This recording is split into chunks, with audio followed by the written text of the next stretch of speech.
Good afternoon, and welcome to the Nerd Avengers, to the shock and consternation of absolutely nobody. Some former employee on Donald's, I don't know, show, The Apprentice, I think it was called, uh, Donald used the N word. Let's dive in and bring on the Nerd Avengers. Here we go.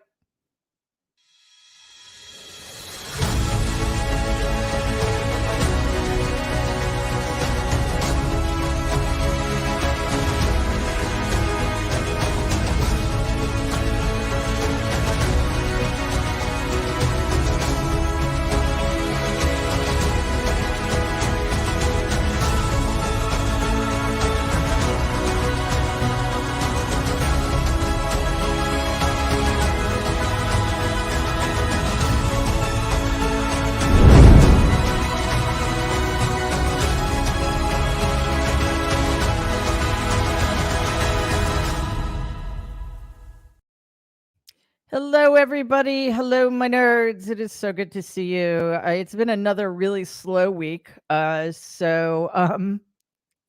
just kidding, of course, because I think Jen Rubin should copyright this.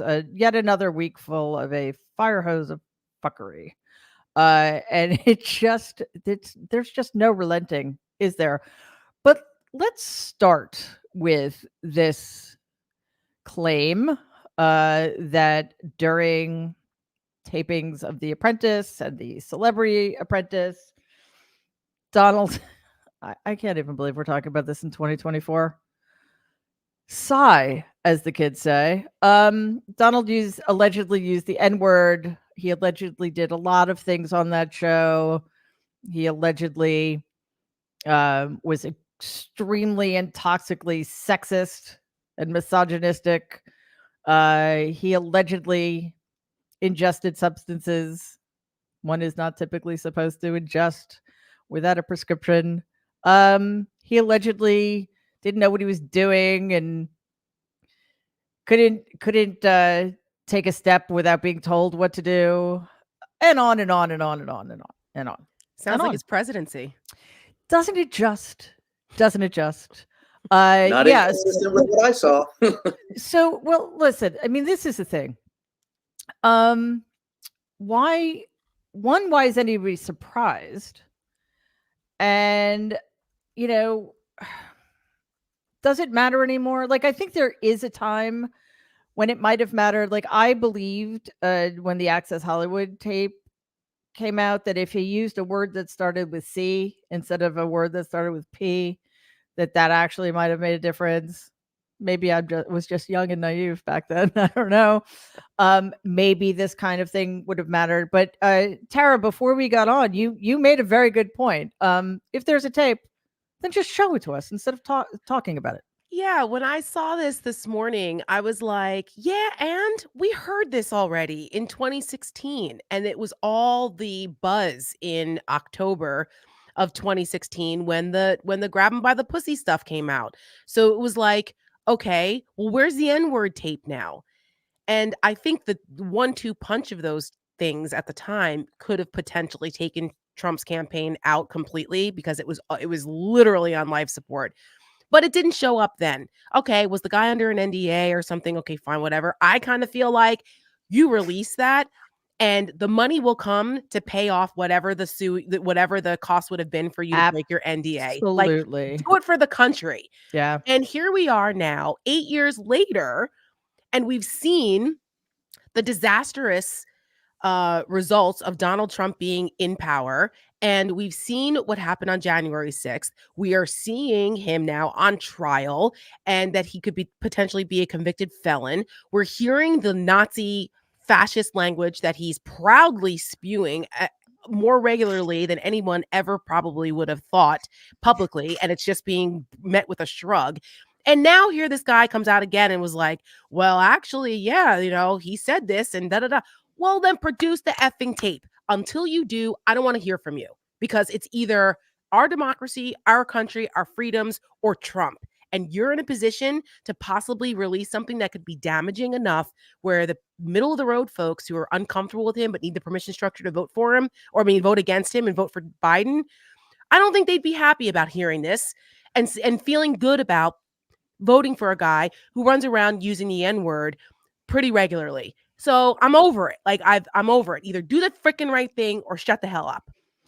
That's what I have to Or say. both. I am so right there with you. And Brian, I think this is all part of a bigger piece. We're on jury watch or verdict watch, Yes, we I guess are. we should say, and not far from where I live. And it's less about what's going on inside the courtroom, although I think we could take some joy in the fact that Donald just has to sit there all day long doing nothing. Oh, I Because know I do. he's not allowed to. He's not allowed to leave until the jury renders its verdict. That's But got to be driving him nuts, Barry, right? I Oh, mean, it absolutely drives me. absolutely driving him nuts. So, He can't sit still for 5 seconds. yeah, it's fantastic. And Brian, the point though is that it's a lot of the stuff that's happening outside of the courthouse that it's all feels related. He's been credibly accused of all of these things. Nobody's showing us any proof of anything, even though we all know it's true. And at the same time, because there's been no accountability, because there wasn't documentary evidence in time to save this country in 2016, he continues to have the power, he continues to have the influence, and he's continuing to have people outside of the courthouse undermining the rule of law on his behalf, even people who are in the government, which is what makes me completely insane. And should know better. And then, finally, because obviously the Democratic operatives are listening to the show, and they heard Waj say a couple of weeks ago that the Democrats need to get in front of that courthouse, stand in front of those microphones, and do what they did 2 days ago. Not Congress people, because they have a job to do in DC or in their districts, but surrogates like Robert De Niro. It was He's a real New Yorker. Yes. Michael Fanone. I'm getting there, Brian. Just I know it's a really long windup, but I just want to set it up for you. Go ahead. Michael Fanone, Harry Dunn, actual heroes who laid their lives on the line to save the Capitol, save our democracy, and save every person inside of that building. They were there telling us clearly, directly, what a threat this man is, Donald Trump. And what happens? Michael Fanone's mother, his mother, gets swatted. And for those of you who don't know what that is, that's when some anonymous caller calls law enforcement and makes up some horrific crime that's happening at a specific location, so that even though nothing's going on, there's a massive law enforcement response, like SWAT teams coming, and people can get killed. So, Brian, we can't forget about that stuff too, because Donald is manipulating the system all across. But he always has. And look, I can wrap this up really in a nice little package for you. First of all, what you've said from the beginning and what Tara said, look, this is Donald Trump. This is what I saw for 4 years inside the White House. It's completely consistent with his horrible activity while he was in the White House. I heard him yelling at people, screaming about just turning down the thermostat in the Oval Office. I'm 2 rooms away, literally 30, 40 feet away, but and 2 walls between us, and I can hear him yelling. Was it too cold? Thermostat. Yeah, it was too cold for him. Yeah, and he didn't like it. Amen. So that's what happens when you're thin-skinned. Yeah, that's so. In the thin skin, the swatting, they always say the liberals or the Karens. No, I think it's obviously the other way around. They can't take it. But to the point that you made about outside of the courtroom, Harry Dunn I've known for a while. Fanone I know, and De Niro I met on an elevator once. There's a story we won't go into, but those people came out, and it's what the Democrats have needed to do for the last 4 years, coming out and speaking against Donald Trump, and particularly at this point in time when you've got Donald Trump inside making a mockery of the justice system. Now, listen, Trump will come out and it's like you're referencing a column I wrote today, Mary, in Salon. What a coincidence. Look, he's aligned himself with the Heritage Project. For those who've covered Trump, look, it's just another day in the saddle. But the point is he throws himself out there trying to tell everyone exactly what's going on inside the Justice Department and that it's being manipulated by the Democrats, and he's the one doing the manipulating. He is inside that courtroom trying to upend justice and how it's been brought about. This isn't the deep state. This is a Manhattan district attorney. These are 12 normal people on a jury, and he's being held accountable for the first time in his life. And at the same time, he wants to scream. He'll come out and scream. And you're absolutely right. He's almost maniacal in his desire to get out of that courtroom and go outside to the cameras and scream for that he's a victim. He wraps himself up in his solipsistic universe where he is always the victim and at the same time the savior. And the Democrats finally got the message that there's free camera out here. We need to show up and maybe talk a little bit. So the surrogates come out, and Harry Dunn said something that, he said, look, I don't disagree with what Robert De Niro did. I agree with every word that he said. De Niro said he's a fake bully. De Niro said that he likes to play a heavy and he's not. Well, this is a guy who plays heavies in the movies all the time. He might know what he's talking about. Donald Trump is a fraud, and he points out the fraud. But Harry was there to point out the facts. And as I've said repeatedly, Donald Trump will sell you an appearance, and Biden can't sell you reality. And so Harry Dunn is out there telling you reality. Yeah. What happened on January 6th? This wasn't a peaceful protest. This wasn't people walking around having fun. This was an attempted coup. This was an insurrection. And Harry was there. And Harry was a police officer. And Harry saw it. So did Fanon. And his mother being swatted is just the latest actions by people who can't face reality. And so at the end of the day, what you have out in New York is a microcosm of what's going on in the United States. In one corner, you've got the clown show, dressed in red ties, white shirts, navy blue suits, screaming and ranting and raving about stuff that doesn't exist and conning you that it does. And some guys trying to tell you reality. What are you going to listen to? The Slate article was annoying to me on a couple of different levels. First of all, if all this was true, and I believe that it is, why didn't you have the courage? It's always these people have no courage to come forward with anything until there's absolutely no repercussions against them and they can make some money. That's the timing of this. It's the timing of it during the trial. It's the timing of it prior to the election. It needed to come out a lot sooner. But all of that inconsistency aside, one thing that I do find about it that's relatable is that, again, for people who don't know, this is the Donald Trump I saw every day at the White House. This is who Donald Trump is: a liar, a conniver, a cheat, a con artist, one guy who wants to make you feel comfortable and then steal everything you have and keep for himself. And he's a whiny baby. That to me is like the whiny most annoying. He's a whiny little shit. Let's the just most be honest. annoying part of it. But I just want to, before I get to you, Waj, I just want to, have one caveat here. I think that I'm not willing to throw the stone at people for not coming forward, because we see what happens when people do. And we've seen, like, even in a business context, contractors end up not getting paid because they understand that they would end up spending more money on legal fees because Donald can outspend them, because they always had banks throwing money at him, that it just isn't worth it. And we see, somebody, not even a direct principal, had her home swatted, which again is a very, very dangerous thing. So Waj, what I wanted to throw to you was that this is yet another example of stochastic terrorism.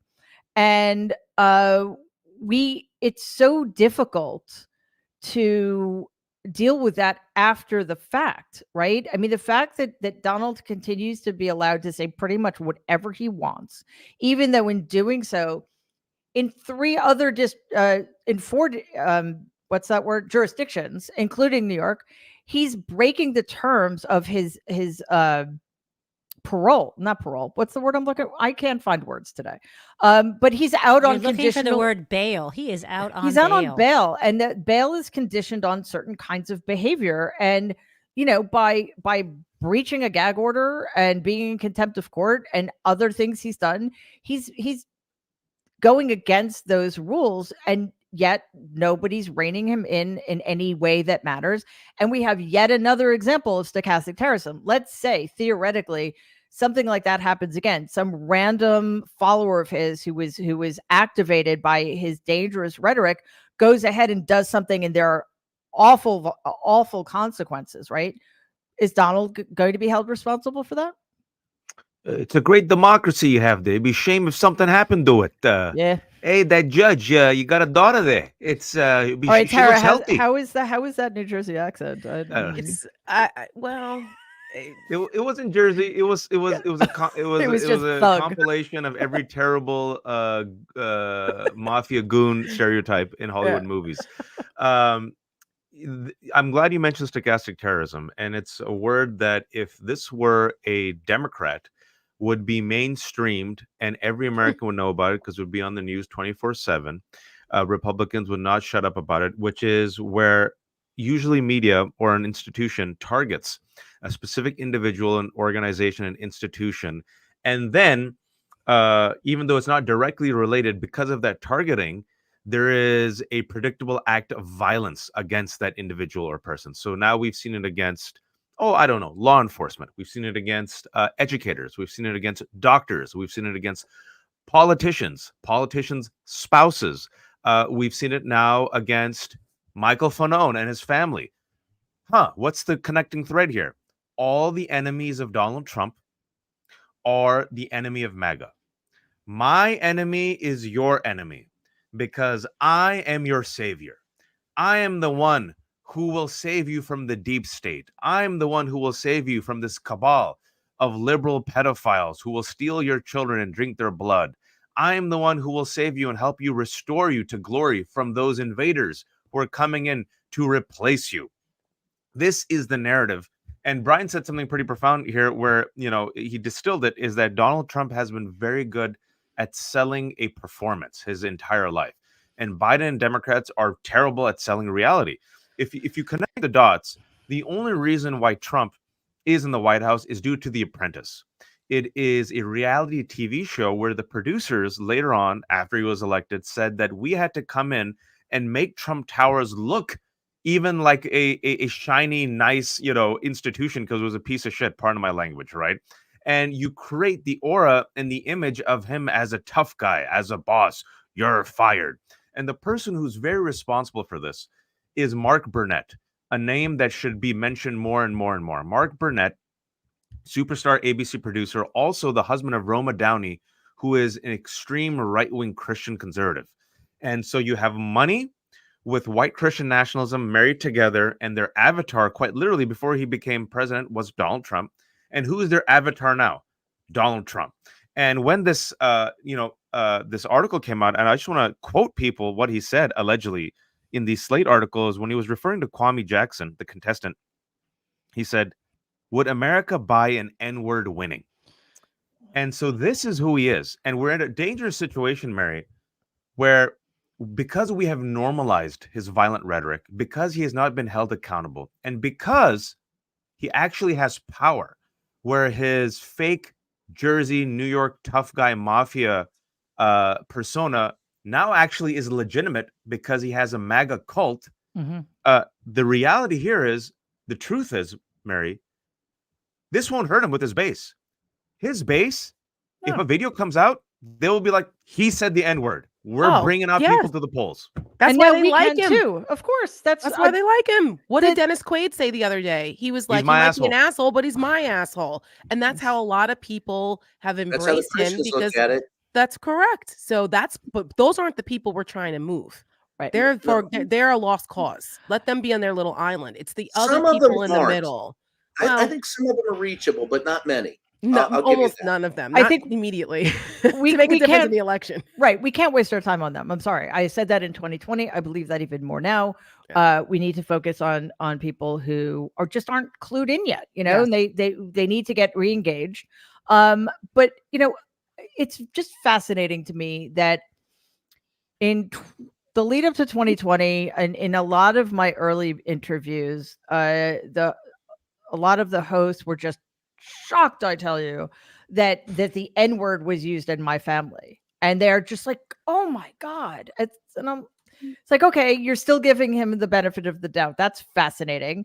And when I would just say, yeah, that's just, I mean, it wasn't like they weren't going to Klan rallies, but it was that sort of casual 1970s. I beg white to people. differ. Your grandfather No. was at a Klan rally, according to that article. Well aware, but I mean, but that happened I know, once. not during and- your lifetime. I get it. but it does. I mean, he wasn't going to Klan rallies. He was just trying to rip off poor people and make sure that Black people didn't live in his buildings. He was too busy, Yeah. being racist in other ways.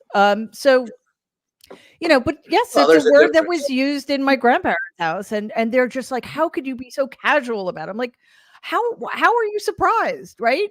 So we go from that to, well, that's just him, as if it's all baked in and it just doesn't matter.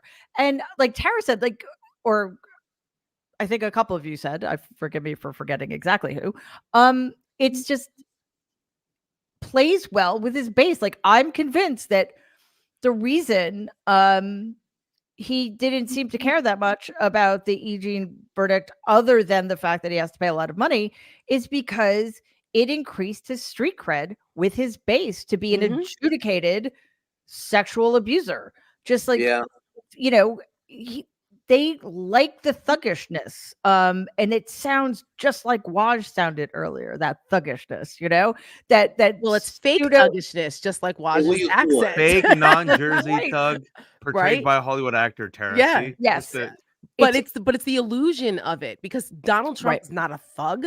He's not a strong man. No. He's No, he's not. the complete opposite of all these things. And to Waj's point earlier about the Apprentice putting him in the White House, which is true, it was all fake, right? It was all a made up persona that they were able to convince millions of people was real, and it wasn't. And He's here the we weak are, man. and we're paying the price for it and now. He's Yeah. the weak man's strong man. So that's Right. the Yeah. thing. He's Yeah. He's the poor man's rich man.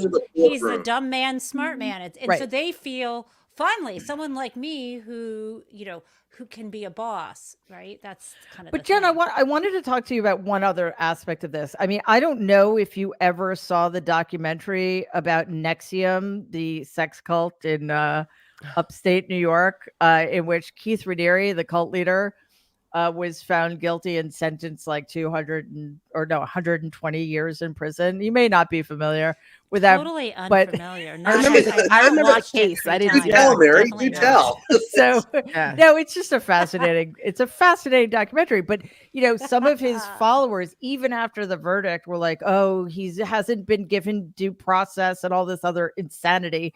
And the truth, and what the prosecutor's response was, nobody has gotten better defense than Keith Raniere, and I would argue until Donald Trump came onto the scene. Sure. The yeah. millions of dollars. So just talk us through that, so that we can completely disabuse people of the notion that this is in any way rigged against the defendant. Yeah, and that was, an inside joke that's not an inside joke anymore, how obsessed Mary and I are with cult documentaries. Wouldn't say because- obsessed, but we're fascinated, well, for sure. properly They're informative focused now, upon. that's for sure, given what we're And- living Yep. through. For sure. And I You have a think cult. there's a kind of, this is very Jim Jones. And Yeah. what Mary's pointed out, though, what we find fascinating is typically when you have a cult and you have people brainwashed, you have a closed system. Mary, you might remember us talking about this, where people are just almost living together, usually in a community. Their, sleep is controlled, who they can contact is controlled. And the danger is if the person ever leaves the space, they're going to tell everybody, hey guys, what the F, right? What's Yeah. weird about the Trump cult and MAGA is that it's not actually a closed system exactly. I mean, Right. sure, they're all watching Fox News, sure. They're but they can- siloed. they're not, right, they're siloed, but they can walk out and touch grass and etc. So this is a pretty interesting phenomenon, which almost makes them, I feel, even more dug in, even less capable of being pulled out of their brainwashing, because they're like the last, everyone in Keith Raniere's Nexium cult, everyone but like 3 people, scattered to the winds. So those the kind of people who in the face of reality, still cannot shake their loyalty, still cannot stop believing that this person's this man god and they're the only one not lying and they're being persecuted. They're hopeless. Okay. Yeah. The second part of what you said, has he gotten a fair shake? He has gotten so many fair shakes that he is shaken, not stirred. I mean, this is the martini of a lifetime, and it's a very dirty one in a bad way. Whoa. So Ain't it? Another I'll- T-shirt, perhaps.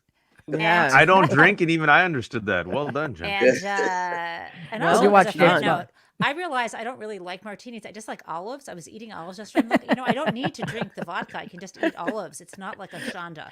Okay, but back to the main, That's a bit of a shanda, but okay. Well, back to the main point of this, which is, I have written, and I think others have observed, that Donald Trump got a get out of jail free card for decades and decades. Ever since he got out of college, he has been caught up and into many, many, many, many legal settlements, many of which could also have been prosecuted criminally. And you can read my book, the preface of Big Dirty Money. It documents them. You can also read this epic thread that's still up on Twitter about it. This is the reality. And finally, the chickens are coming home to roost. And with anyone else, we would have said, you know what? You didn't learn your lesson. I don't feel sorry for you. But because of what Brian is talking about earlier, he knows how to control the airwaves. He is the master of spin. But I don't blame him. That's who he effing is. Do you know who I blame? I blame these people like Bill Pruitt, who is not a profile in courage. He's a profile in discourage. There are people who have, remember Memorial Day, who have laid down their lives for our country. And these people, mostly men, who have known who this man is and who have covered for him and have the goods on him year after year, they are profiles and discouraged. They are enablers. They are cowards. People lay down their lives. They won't even lay down a few bucks from their bank account. I'm disgusted. They are the problem. yeah, listen, you decide that you have information that could be useful and help educate people in a way that's necessary in order for them to make an informed decision. And you have to realize that you're stepping out or off a cliff edge, and you don't know if there's going to be a net there or not until you land. And that's just the way it works. Unfortunately, a lot of people decide not to do that, and that is or you've got people like Mark Burnett, who just cares about his money. Brian, quick addendum, and then we're going to move on. Yeah, it's just addendum to what we were saying about enemies.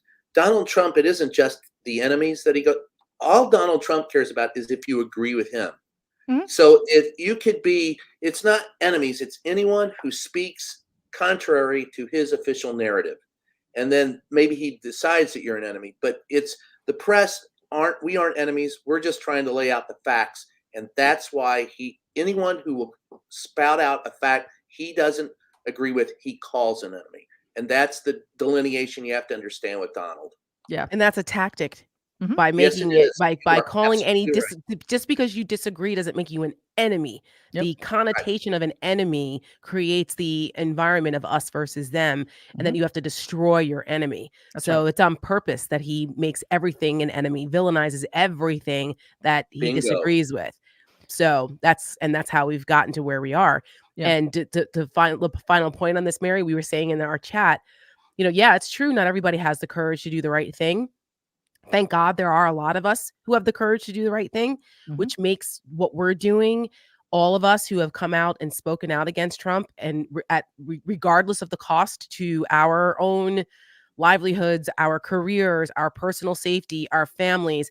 Thank God for other people who have been willing to do that, because without the folks who've spoken out, where would we be in history in our country? So I firmly believe there's more of us than there are of them. Yeah. But that makes what we do that much more important, because hopefully we inspire other people to have that courage and step out and do the right thing too, because that's what we need if we're going to save our country and live in a place that we all want to live in that doesn't mirror Donald Trump's nightmare.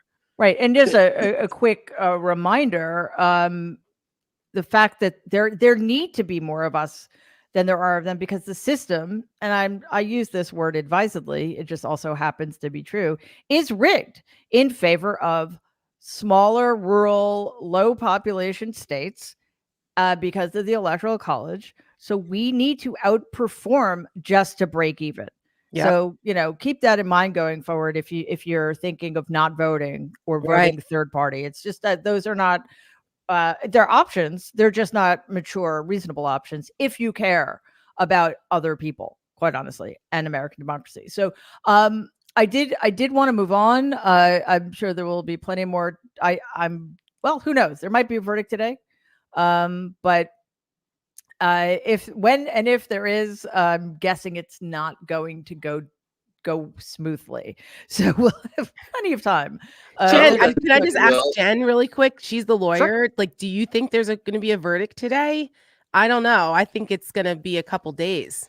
I've always, but I could be wrong, but why not, triple down on this? I've always thought a verdict would come in on Friday. And my prediction is conviction, but that doesn't mean there's going to be a sentencing immediately. Right. But conviction on all of it, or conviction on a couple counts? Like, do you think they'll get a conviction on the felony? More than one. That's what I'll say. Yeah. Yeah. Okay. Yeah. Thank you. And just to remind everybody, like there's this truism going around, and it's a truism because it's probably largely true, that a speedy verdict is good for a good indication for the prosecution. But let's remember that this case is weightier than it might otherwise be because of the position Donald held and the position he's trying to hold again. There's that. And there are 34 counts. This is complex stuff for lay people to grapple with. I'd be suspect if they came back with a verdict after like half a day. So, let them do their thing. We'll start freaking out like towards the end of next week if we haven't gotten a verdict. But let's hope we don't get there.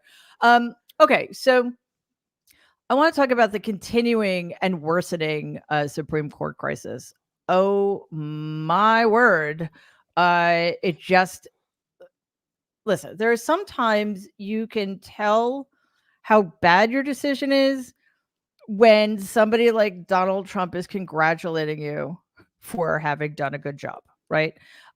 So just to remind all of you, well, we know about the flag controversy at two of Samuel Alito's homes, and we hope he doesn't have any more homes or flags. Two pro-insurrectionist flags were flown by his wife. Okay. What is happening here? It's like the Alitos are trying to compete with the Thomases for who's more batshit crazy and more of a traitor to our country. Like, what is happening? I think it's a tie. Same water supply.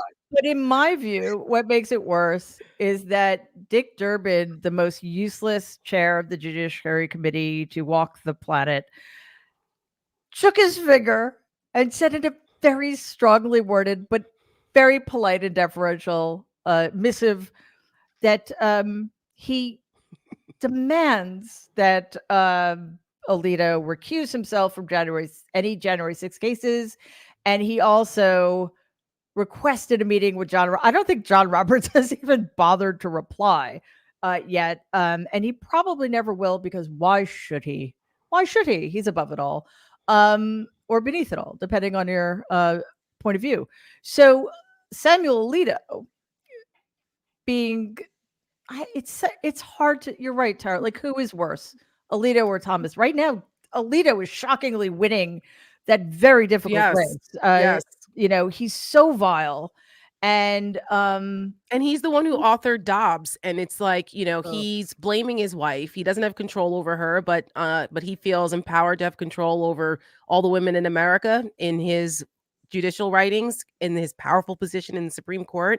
Like, it's really makes you wonder about that marriage, don't it? Well, I mean, that's the scuttlebutt today. It's like, is there trouble in the Alito's household here? Because they're clearly not on the same page, if you believe what he's saying. I don't know. Could be a cop-out too, just blame the wife. But at the same time, you are a freaking Supreme Court justice. You are appointed for life, and you really don't have anyone to answer to other than to your oath that you took as a officer of the Constitution.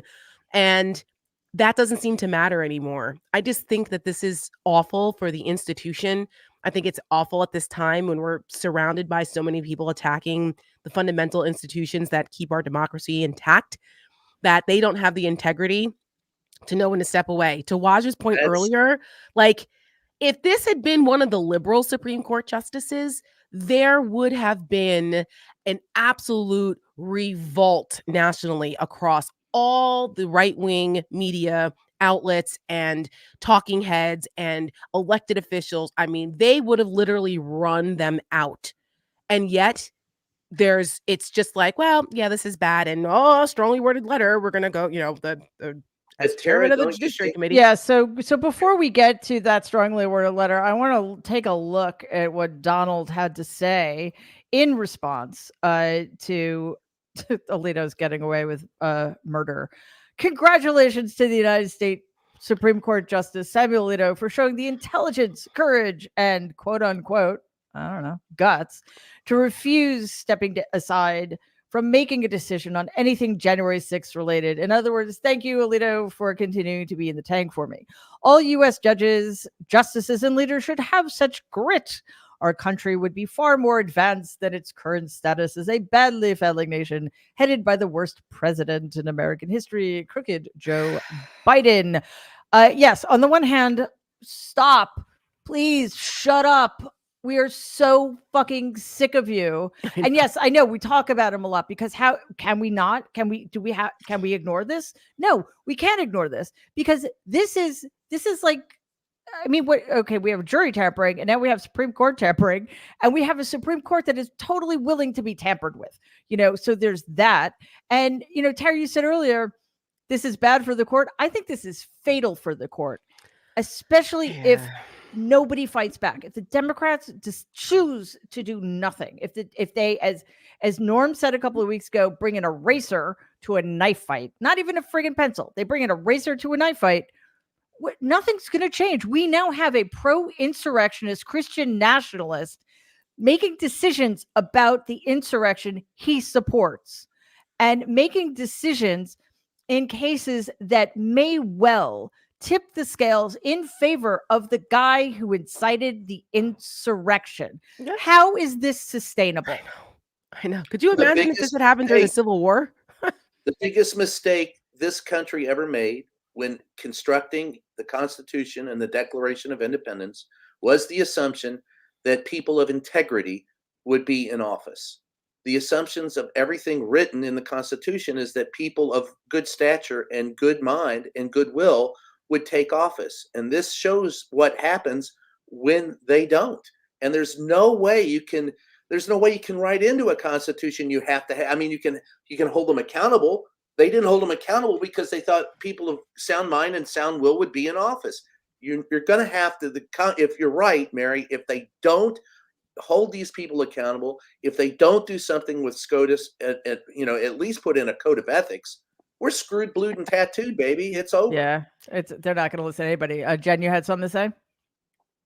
Yeah, I thought, and I know you're going to get to the letter in a moment, but I just want to talk about, generally speaking, Alito is so gaslighting us. He wants us to believe that he was told about the flag.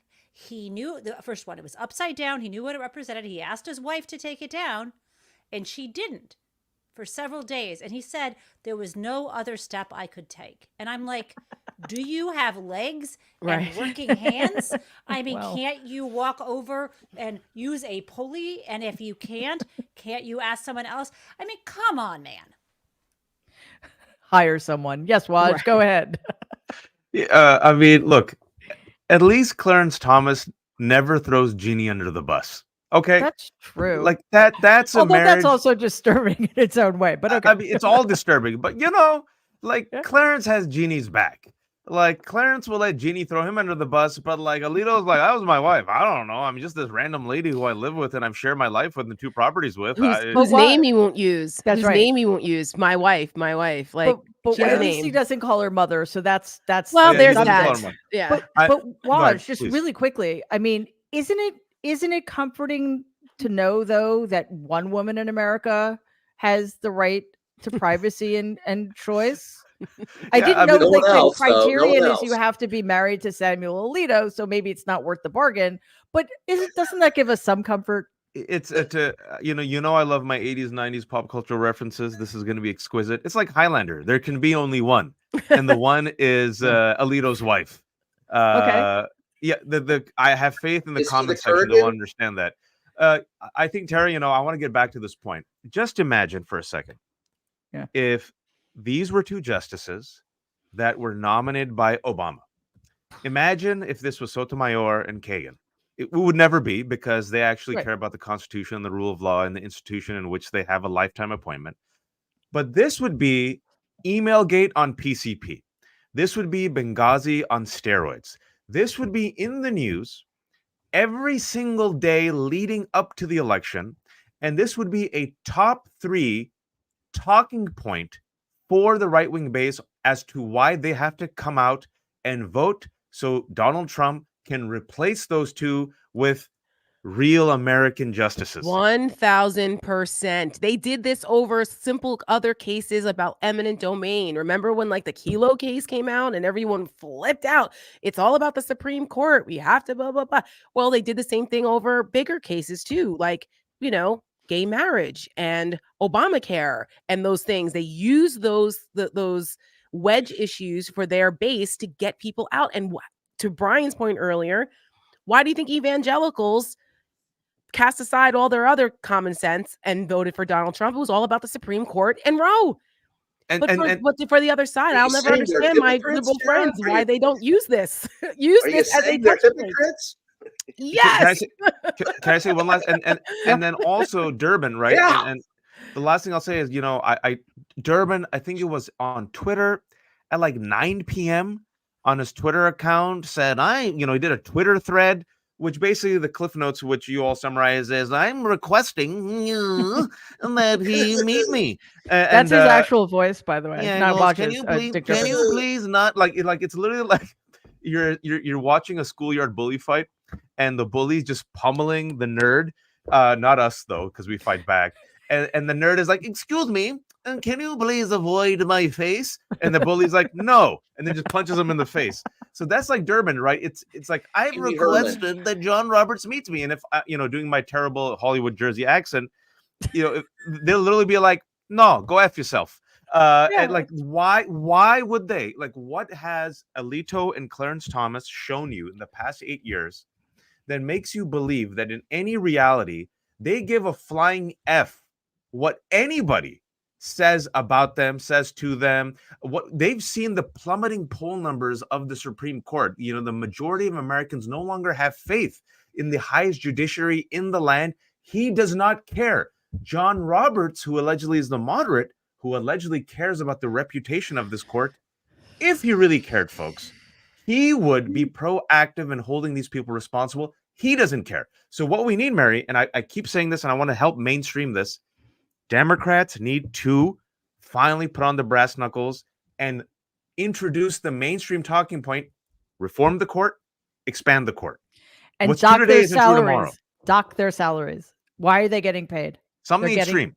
Yeah, something extreme and eminently reasonable to counteract Take their building extreme- away. They're So not anything. You could do that. Exactly. They could. It's ridiculous to say, "Oh, it's a third branch of government. It's a separate branch of government. You can't do anything." Yes, you can. There are plenty of things to do. Get creative, for God's sakes. Everything's at stake here. Well, I they just need want- control of the House and Senate to do that. So that's another thing too. Even if you want to impose a code of ethics, like I have a disagreement about expanding the court, which is okay. Mhm. But what they can do is institute a code of ethics, just like other federal office holders. They could do. Congress can do that. So that's something. I And think. there is bipartisan support for that. Right. And here's the problem. Like with the immigration policy, Donald Trump will not let that come to a vote in Congress today because he wants to campaign on immigration and saying that Biden has done nothing about it. And Correct. he doesn't want anything done to the Supreme Court because he controls it. So Correct. all of that goes back to Mary. I know you it goes back to your uncle again. All of it does. He's part of the problem. He's a symptom, but he's a major symptom of that problem. Okay. I just want to take a quick second. We've got a great crowd watching live. I love it. Thank you for being here. And I just want to remind you that something exciting is happening at 1:00. For those of you who weren't, wait, Waj just looked confused. That makes me nervous. Waj, you know what I'm talking about, don't you? You're muted.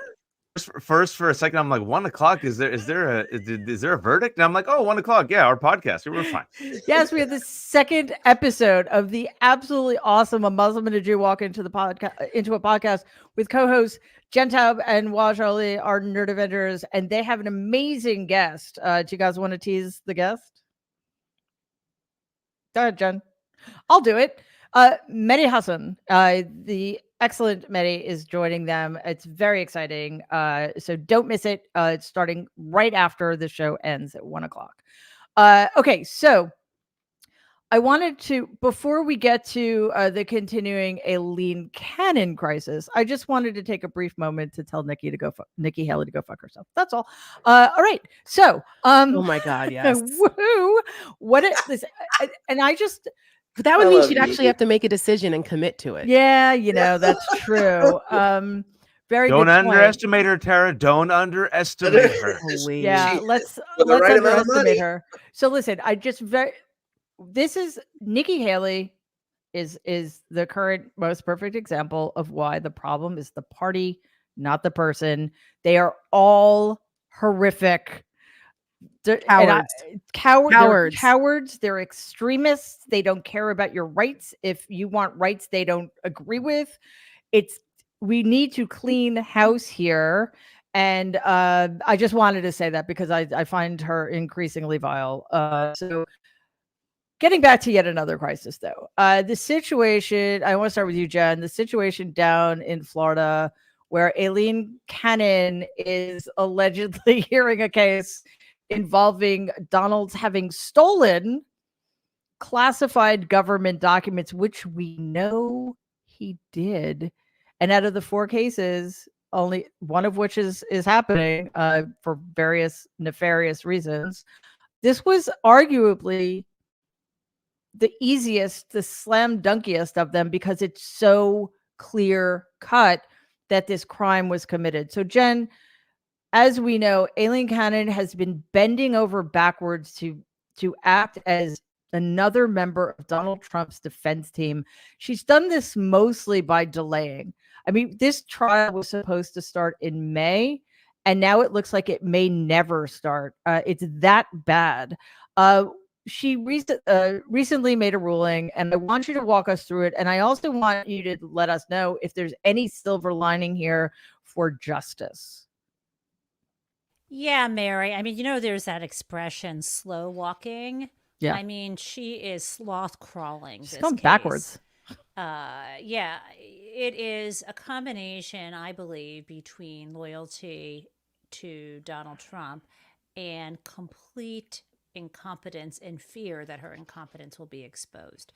And I don't like to say that about another lawyer, but this is somebody who should have not accepted the case, given how serious it was and her lack of trial experience.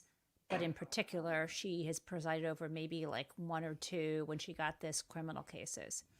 I am someone who knows my limits and I say no to things. But Jen, I think that's giving her a credit she doesn't deserve. She didn't take this case despite being incompetent and inexperienced. She took this case because she's a political hack who was doing a favor for the man who gave her the position in the first place. I don't think there's any other explanation for this. I don't think I think she's falling. I think yeah, I mean, she's biased and she's in the tank for Donald Trump.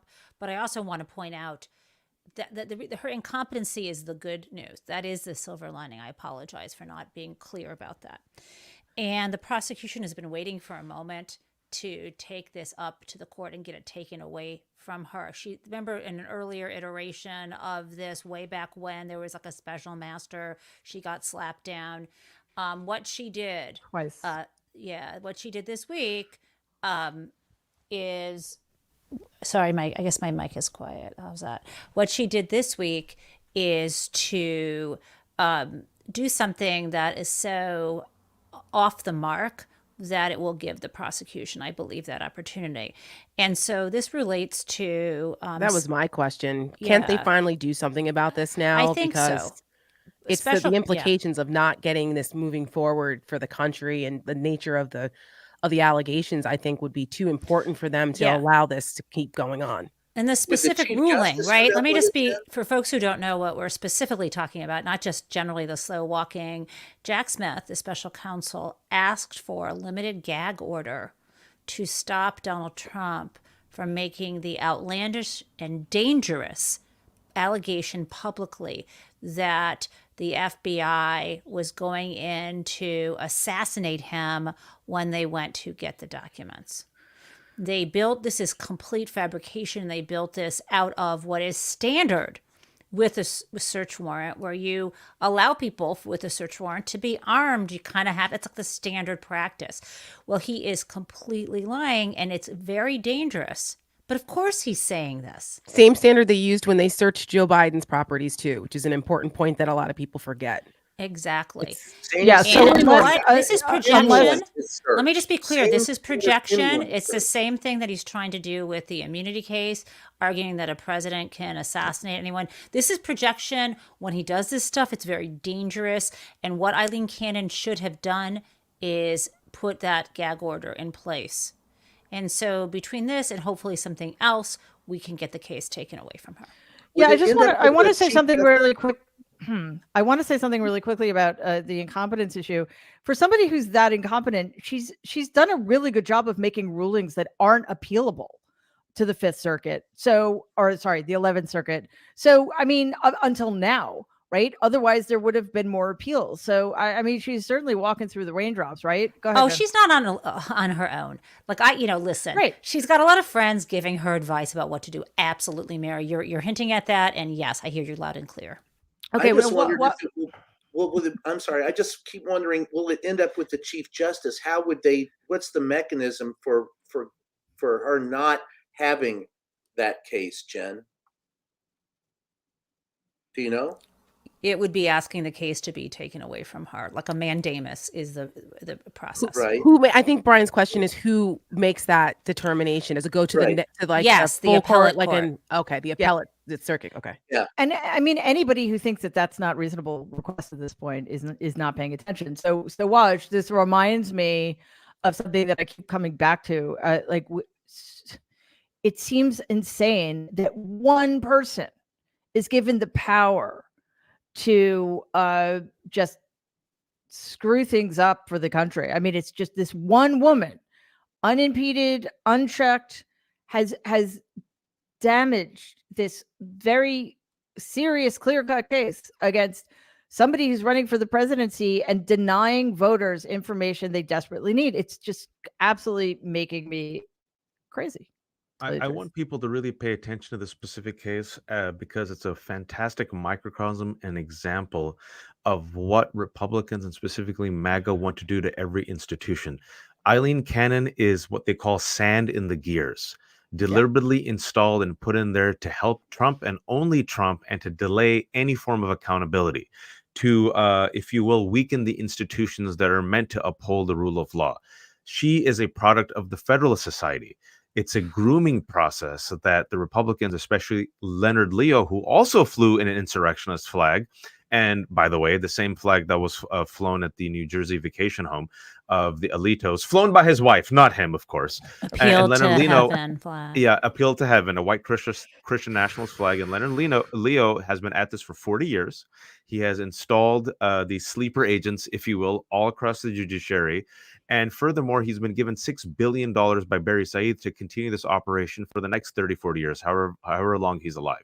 And if you look at Project 2025, which we should bring up again and again and again, because a poll came out yesterday that said only 8% of Americans know about it. It is the blueprint of MAGA. Like a good Bond villain in the first 10 minutes of the movie, they are literally hand delivering their evil plot to James Bond. And they're publishing it for all of us. And what they're saying is that they're going to purge the Department of Justice, purge the government, install MAGA clones like Eileen Cannon to pursue their agenda. This is the agenda. So this is why these elections are so important, because now imagine Eileen Cannons and Alitos across the board, federal courts, district courts, right? Appellate courts, Supreme Court, and imagine a DOJ, law enforcement, State Department, all loyal to Donald Trump and his agenda. Imagine the damage that they will do, not just to this country, but imagine the violence they will impart on anyone, including conservatives, even conservatives like Tara, former conservatives, who say, you know what, I've been a conservative my entire life, but I value the Constitution and democracy, and I'm going to go against Donald Trump. What will they do to her? Just something to think about, folks. Oh, yeah. We're all going to have adjoining suites. I'm sure there will be suites at Guantanamo Bay. I mean, it's either that or we take a 79-day interregnum to plan accordingly, because this is not. I guess this is the thing, and I'm not going quietly. I don't know about everybody else. Nobody's going quietly. Let them try. Yeah, good luck shutting us up. I mean, that's just not a thing that's going to happen. But well, I'm obsequious. Yeah, sure. But I just think that what we need to clock the delta between the kind of sneaky, underhanded kinds of plotting they were doing 8 years ago and the in your face, out in the open. Hey, if they're so open about it, how bad could it be? Well, guys, it could be really bad because these are a bunch of fascists who want to turn the United States of America into a fascist authoritarian dictatorship. So, good luck with that if you think that it's talking about it openly makes it better somehow. All right. So we only have a couple of minutes left. I wanted to add on something good, because sometimes the fire hose of fuckery is just overwhelming. I don't know if you've heard, but in California, there's been this epidemic. This is not the good news, but there's been an epidemic of roadkill. So they're starting to build wildlife bridges over there. I don't know, in California, they have like 20 lane highways or something. So there's these wildlife bridges that allow animals to go from one side of the highway to the other without having to cross in front of cars, and it's saving their lives. And it's just a beautiful thing. And it just reminds me what human ingenuity is really for. It's not for trying to plot to take over the country in nefarious and horrible ways. It's like saving animals from getting hit by cars so they can stay in their natural habitat. I think most of us, if not all of us, are animal liberal. You liberal. They should just kill all those animals. Well, what? Listen. Terry, you don't need to be a liberal to love animals. Just ask Reagan. No, you don't. No, but here's the thing. Like, this is, I've actually heard of this before. Down in Florida many years ago, my family, we had a house in the Florida Keys for 25 years. And if anyone's ever driven down Overseas Highway from Miami to Key West, you know that when you go over the 7 Mile Bridge, our house was in Marathon, but in the Middle Keys, you go over the 7 Mile Bridge to Big Pine Key, where they have the key deer, the cute little key deer, and they're an endangered species. And they would have, there's like a mandatory slowdown. You have to drive like 25 miles an hour at night so that you don't hit the key deer. And it's like a big deal. You can't go 1 mile an hour over that, because the cops, like Monroe County, is like on it because they want to preserve the little cutesy key deer. Well, and they would keep a counter of how many key deer got killed by assholes that didn't slow down. And so finally, Monroe County and the state of Florida decided to build one of those types of like underground tunnel things, because they can't build a bridge. So they did it like underground, and they had like fencing, and they brought in animal like behavioralists to teach the deer to go under it so they wouldn't cross the highway. So it was the same, and almost virtually no deer get killed anymore on the highway. So this is I'm all for that. That's where my tax dollars go, that we can save like the endangered species and have, because people are horrible, then let's do that. Because I think it's a worthy way to spend our money. I agree. In Europe recently, and they have them all over Europe. Isn't it about time we caught up to the first world? This supposed wonderful nation of ours, which is supposedly a first world nation that doesn't have health care or decent roads or education or trains. Yeah, trans. maybe we should join the rest of the real world. No, we're too busy That's a thought. hating France for that, apparently. Okay. But China does it so well. I mean, listen, elect Donald Trump, we'll get high-speed trains like China. This is true. This is true. I love you, wow. Sarah. That's a campaign slogan. You know, we shouldn't say that because they'll end up. Oh my trying God, to, I know. They'll make China that the from good the record. guys, like they just try to make Russia the good guys. Anyway, we are at the end of this show. Do not forget, it's starting in a minute. We have the second episode of Muslim and a Jew walk into a podcast with Waj and Jen. It's going to be awesome. Thank you all so much. Brian, Tara, Waj, Jen, for being with us today. Thanks you to all of you for watching. We so appreciate your being here. We love your comments. We will see you next Tuesday at 12 noon Eastern live, and every Tuesday and Thursday thereafter. Again, thank you so much for being here. In the meantime, please stay safe and be kind.